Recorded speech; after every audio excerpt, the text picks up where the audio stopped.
RSC में आपका बहुत बहुत स्वागत है। तो आज आपकी क्लास होने वाली है सामान्य विज्ञान की। सामान्य विज्ञान जो आपके इसके अंदर जितने भी मोस्ट इम्पोर्टेंट क्वेश्चन बनते हैं उसको लेकर आज क्लास में हम चर्चा करने वाले हैं। आप चाहे किसी भी गवर्नमेंट एग्ज़ाम की तैयारी कर रहे हो, चाहे आप स्टेट लेवल की तैयारी कर रहे हो, चाहे इंडिया लेवल की सेंट्रल लेवल की तैयारी कर रहे हो, उसमें आपके जो विज्ञान के जितने भी क्वेश्चन पूछे जाते हैं उनको लेकर आज क्लास में हम चर्चा करने वाले हैं। जो आपकी आज क्लास होने वाली है वो वेरी इंपॉर्टेंट होने वाली है, क्योंकि इसमें जो अपने जो भी क्वेश्चन है वो परीक्षा में पूछे जाते हैं। अगर हम इस तरह से देखें तो ये बिल्कुल अपने जो सामान्य विज्ञान है इसके बिल्कुल टॉप क्वेश्चन है। तो आप इनको अच्छे से देख लें, आपको निश्चित ही एग्ज़ाम में आपको इस क्वेश्चनों से सहायता मिलेगी। ठीक है, अगर आप चैनल पे नए हो चैनल को जल्दी से सब्सक्राइब कर दीजिए और इस वीडियो को लाइक कर दीजिए। फिर हम आपकी आज क्लास शुरू करते हैं।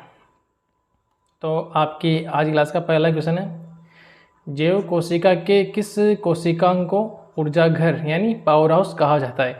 यदि अगर हम बात करें जो आपके कोशिका है, आपके कोशिका होती है जिसके अंदर केंद्रक पाया जाता है, इस केंद्रक के ऊपर कोशिका झिल्ली पाई जाती है और केंद्रक और कोशिका द्रव्य के बीच में कोशिका द्रव्य पाया जाता है। ठीक है, तो इसके अंदर आपके कोशिका के अंदर कई कोशिकांग पाए जाते हैं, उनमें से आपके माइटोकॉन्ड्रिया इसको कोशिका का ऊर्जाघर भी कहते हैं, जिसे पावर हाउस भी कहा जाता है। ठीक है, जो अपने जो कोशिका होती है, कोशिका के जितने भी कार्य संपन्न करवाने के लिए ऊर्जा की आवश्यकता होती है वह सभी ऊर्जा माइटोकॉन्ड्रिया में बनती है। ठीक है, इसलिए इसे माइटोकॉन्ड्रिया को कोशिका का शक्ति ग्रह कहते हैं। हमारे तंत्र में जो अधिकतम एटीपी अणुओं को उत्पन्न करने वाले पद का नाम क्रेब्स चक्र है। ठीक है, आपके एग्जाम में इस तरह से भी पूछा जाता है कि जो क्रेब्स चक्र है यह कोशिका की किस कोशिकांग में घटित होता है। तो ये होता है आपके माइटोकॉन्ड्रिया। इसके अंदर आपके 38 एटीपी ऊर्जा का उत्पादन होता है। ठीक है, अगला क्वेश्चन है, प्लाज्मा झिल्ली किन पदार्थों से बनी होती है। जो प्लाज्मा झिल्ली होती है इसको हम कोशिका झिल्ली भी बोलते हैं। जो आपके ये कोशिका द्रव्य होता है, कोशिका द्रव्य के बाहर यहाँ पे कोशिका झिल्ली पाई जाती है। ठीक है, इसको ही प्लाज्मा झिल्ली बोलते हैं। किन पदार्थों से बनी होती है, तो ये आपके प्लाज्मा झिल्ली बनी होती है आपके प्रोटीन और लिपिड से। ठीक है, प्रोटीन, लिपिड और फास्फोलिपिड से कोशिका झिल्ली बनी होती है। अगला क्वेश्चन आपके, मानव शरीर के किस अंग में लसिका कोशिका यानी लिम्फोसाइट सेल्स पाई जाती है। तो ये पाई जाती है आपकी प्लीहा स्प्लीन के अंदर लसिका कोशिका यानी लिम्फोसाइट सेल्स पाई जाती है। अगला क्वेश्चन आपके, किस जीव में लिंग गुणसूत्र नहीं पाए जाते हैं। तो ये नहीं पाए जाते हैं छिपकली के अंदर, किसी भी प्रकार का गुणसूत्र नहीं पाया जाता है। ठीक है, अगला क्वेश्चन है, जंतु कोशिका में अनुपस्थित होती है। तो ये होती है कोशिका भित्ति।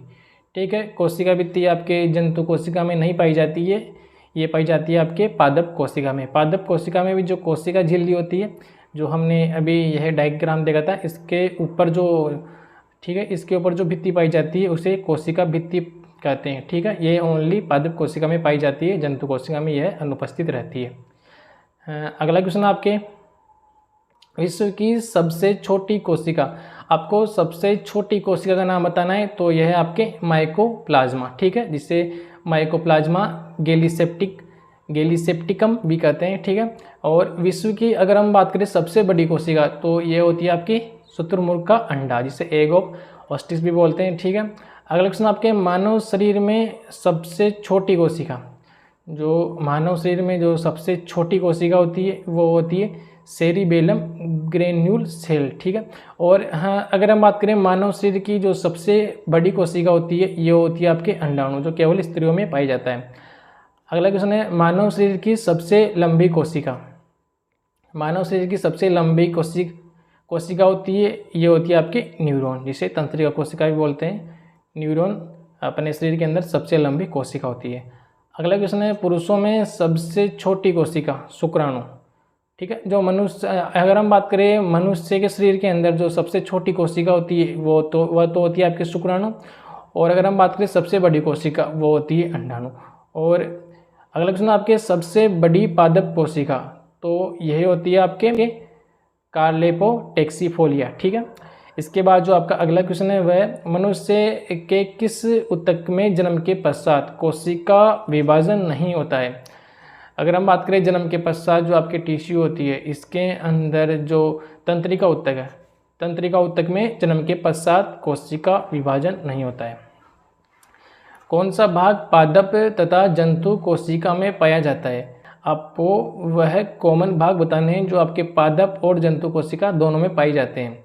कोशिका झिल्ली आपके पादप में भी पाई जाती है और जंतु कोशिका के अंदर भी पाई जाती है, और जो कोशिका द्रव्य है यह जंतु कोशिका में पाई जाता है और पादप में भी पाया जाता है, और केंद्रक भी पादप में भी पाया जाता है और जंतु कोशिका में पाया जाता है। इससे पहले हमने बात की थी कोशिका भित्ति, तो कोशिका भित्ति ओनली पादप कोशिका में पाए जाते हैं। और अगर हम बात करें हरित लवक, तो हरित लवक ओनली पादप कोशिका में पाए जाते हैं, और ऐसे भी कई कोशिकांग हैं जो ओनली पादप कोशिका में पाए जाते हैं और जंतु कोशिका में नहीं पाए जाते हैं। अगला क्वेश्चन है हाइपरप्लासिया। ठीक है, हाइपरप्लासिया का अर्थ होता है तो कोशिका के आकार में वृद्धि होना हाइपरप्लासिया कहलाता है। अगला क्वेश्चन है जीन शब्द सर्वप्रथम किसने प्रतिपादित किया था। और अगर हम बात करें आपके जीन शब्द, जीन जो शब्द इसका जो सर्वप्रथम प्रतिपादित किया था वो किया था आपके जॉनसन ने इस शब्द का सर्वप्रथम प्रतिपादन किया। अगला क्वेश्चन है रिवर्स प्रतिलेखन की खोज किसने की थी। जो रिवर्स प्रतिलेखन इसकी जो खोज की थी वो की थी टेमिन एवं बाल्टीमोर ने। ठीक है, टेमिन व बाल्टीमोर ने रिवर्स प्रतिलेखन की खोज की थी। अगला क्वेश्चन है जब एक युग्म जीन दूसरे इकाई के प्रभाव को छुपाता है तो इस प्रक्रिया को क्या कहते हैं। इसको कहते हैं प्रभाविता। आपने प्रभाविता का नियम तो पढ़ा ही होगा। ठीक है, जब एक युग्म जीन दूसरे इकाई के प्रभाव को छुपाता है तो इस प्रक्रिया को प्रभाविता कहते हैं।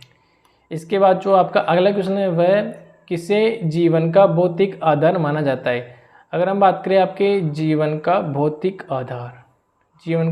आधार माना जाता है जीव द्रव्य को, जिसे प्रोटोप्लाज्म भी कहते हैं। जीव द्रव्य को जीवन का भौतिक आधार माना जाता है। अगला क्वेश्चन आपके कौन सा कोशिकांग केवल वनस्पति कोशिका में ही उपस्थित होता है। ठीक है, ये होता है आपके हरित लवक। हमने पिछले क्वेश्चन में इसको देखा था कि जो हरित लवक है वो ओनली वनस्पति कोशिका या पादप कोशिका में पाया जाता है। इसी के कारण जो आपके पेड़ पौधे होते हैं उसमें जो पत्तों का रंग हरा होता है वो हरित लवक के कारण ही होता है। ये एक तरह का वर्णक है जो ओनली पादप कोशिका में पाया जाता है। अगला क्वेश्चन है द्विनाम पद्धति के जन्मदाता कौन थे। अगर हम बात करें द्विनाम पद्धति तो इसके जो जन्मदाता थे वो थे कैरोलस लीनियस द्विनाम पद्धति के जन्मदाता थे। अगला क्वेश्चन है दो कोशिकाओं के मध्य, ठीक है, दो कोशिकाओं के मध्य पदार्थों का आवागमन किसके माध्यम से होता है। जो आपके हम बात करें ये आपके केंद्रक होता है किसी कोशिका का, इसके ऊपर यहाँ पे कोशिका द्रव्य भरा होता है और इसके ऊपर कोशिका झिल्ली होती है। और अगर पादप कोशिका है तो इसके ऊपर कोशिका भित्ति पाई जाएगी, अगर नहीं है तो ओनली कोशिका झिल्ली पाई जाएगी। इसी प्रकार से यहाँ पर एक दूसरी कोशिका होती है, ये इसका केंद्र है और यहाँ पर एक कोशिका द्रव्य भरा हुआ है, इसके ऊपर ये कोशिका झिल्ली है। ठीक है, और जब इन दोनों कोशिकाओं के मध्य यदि पदार्थों का आवागमन होगा तो वो होगा आपके जीव द्रव्य तंतु के द्वारा, जिसे प्लाज्मोडेस मेटा भी कहते हैं। ये दोनों कोशिकाओं के मध्य पाया जाता है, जिसके माध्यम से ही दोनों कोशिकाओं के मध्य पदार्थों का आवागमन होता है। ठीक है, इसके बाद जो आपका अगला क्वेश्चन है वह किस तत्व के कोशिकाओं में एकत्रित होने से रंध्र खुल जाते हैं। तो यह आपको बताना है कि जो उस तत्व का नाम बताना है जो कोशिका में एकत्रित होते ही जो आपके रंध्र होते हैं वह खुल जाते हैं, तो वह आपके पोटेशियम, ठीक है, जिसे के रूप में दर्शाया जाता है। पोटेशियम तत्व के कारण कोशिकाओं में एकत्रित होता है, जिसके कारण रंध्र खुल जाते हैं। इसके बाद जो आपका अगला क्वेश्चन है वह किस कोशिकांग को ट्रैफिक पुलिस की संज्ञा प्रदान की जाती है। और यदि बात करें हम जो आपके गोल्जी इकाई है, गोल्जी इकाई को ट्रैफिक पुलिस या हम इसको यातायात प्रबंधक भी बोलते हैं, जिसकी जो खोज की थी वो की थी आपके जो आपके कैमिलो गोल्जी है, ठीक है, Camillo Golgi, Camillo Golgi, Camillo Golgi के द्वारा गोल्जी इकाई की खोज की गई थी। अगला क्वेश्चन आपके प्लाज्मा झिल्ली किस पदार्थ से बनी होती है? जो प्लाज्मा झिल्ली, इससे हम कोशिका झिल्ली भी बोलते हैं और प्लाज्मा झिल्ली भी बोलते हैं, दोनों का नाम सेम ही है, नहीं खैर दोनों एक ही है, बस इनके नाम अलग अलग है। किस पदार्थ से बनी होती है? तो ये बनी होती है आपके लाइपोप्रोटीन से बनी होती है, ठीक है, प्रोटीन की बनी होती है। इसके बाद जो आपका अगला क्वेश्चन है वह है प्लाज्मा झिल्ली की संरचना का यूनिट मेम्ब्रेन मॉडल, ठीक है, यूनिट मेम्ब्रेन मॉडल किसने प्रस्तुत किया था? तो ये किया था रॉबर्टसन वर्ष 1959 को, ठीक है, इनके द्वारा यूनिट मेम्ब्रेन मॉडल प्रस्तुत किया गया था। अगला क्वेश्चन है कोशिका भित्ति सेल वॉल की संरचना कैसी होती है? जो कोशिका भित्ति की जो संरचना होती है वो होती है पारगम्य। पारगम्य मतलब ये आपके कोई कोशिका है, कोशिका के ऊपर कोशिका झिल्ली होती है, यहाँ पर होती है कोशिका भित्ति। तो पदार्थों का, ठीक है, पदार्थों का अंदर से बाहर जाना और बाहर से अंदर आना, तो ये होता है, इसको बोलते हैं पारगम्य, ठीक है। और हम कोशिका झिल्ली की बात करें तो वह भी आपके चयनात्मक पारगम्य झिल्ली होती है, जो ओनली कुछ चुनिंदा पदार्थों को ही अंदर आने देती है और बाहर जाने देती है, इसलिए कोशिका झिल्ली को भी चयनात्मक पारगम्य झिल्ली बोलते हैं। ये जो हमने जो अभी कहा ये वेरी इंपॉर्टेंट है, ये एग्जाम में पूछा जा चुका है, तो आप इसको अच्छे से देख लेना कि जो कोशिका झिल्ली है वह चयनात्मक पारगम्य झिल्ली है। इसके बाद जो आपका अगला क्वेश्चन है वह कोशिका का जीवन अंश जीव द्रव्य, ठीक है, कोशिका का जीवित अंश जीव द्रव्य प्रोटोप्लाज्म जीव द्रव्य कहलाता है। ये किससे मिलकर बना होता है? जो आपके कोशिका द्रव्य और केंद्रक द्रव्य, कोशिका द्रव्य और केंद्रक द्रव्य दोनों मिलकर जीव द्रव्य का निर्माण करते हैं। या अगर हम बात करें जो आपके कोशिका द्रव्य और केंद्रक द्रव्य हैं, इनको सम्मिलित रूप से जीव द्रव्य बोलते हैं, ठीक है। अगला क्वेश्चन आपके कौन सा कोशिकांग प्रोटीन संश्लेषण में सहायक होता है? ठीक है, जो आपके प्रोटीन संश्लेषण में सहायता करता है वो करता है आपकी राइबोसोम। राइबोसोम प्रोटीन संश्लेषण का कार्य करता है अपने कोशिकांग के अंदर। जो आपके अंत पर्दवी जालिका होती है ER, यह दो प्रकार की पाई जाती है। ये तो होती है आपके, एक तो चिकनी होती है, ठीक है, एक होती है खुरदरी। जो खुरदरी अंत पर्दवी जालिका है, इसके ऊपर राइबोसोम पाए जाते हैं जो प्रोटीन का संश्लेषण करते हैं, और जो चिकनी होती है उस पर राइबोसोम नहीं पाई जाते हैं, और यह होती है ये वसा का संश्लेषण करती है, ठीक है।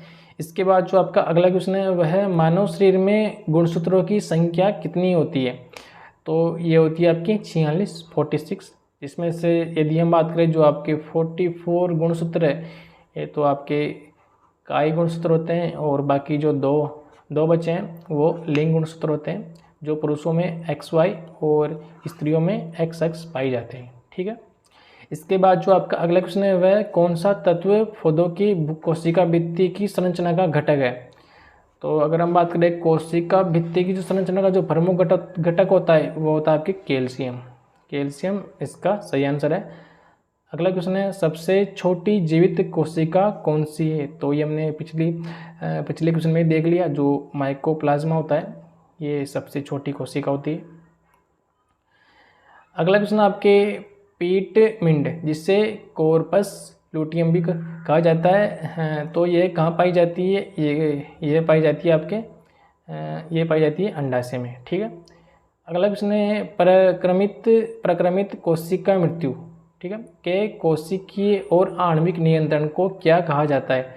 तो इसको कहा जाता है एपोप्टोसिस, ठीक है। इसके बाद जो आपका अगला क्वेश्चन है वह केंद्रक के अतिरिक्त कोशिका के किस कोशिकांग में DNA उपस्थित होता है?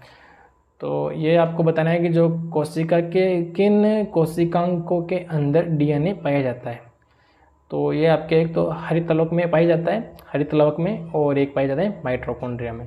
दोनों में डीएनए पाया जाता है। इस कारण इनको स्वजनन की क्षमता भी इनमें पाई जाती है। और अगर हम बात करें जिन कोशिकांकों में डीएनए पाया जाता है उनमें स्वजनन के लिए एक कोशिका द्रव्य की भी आवश्यकता होती है।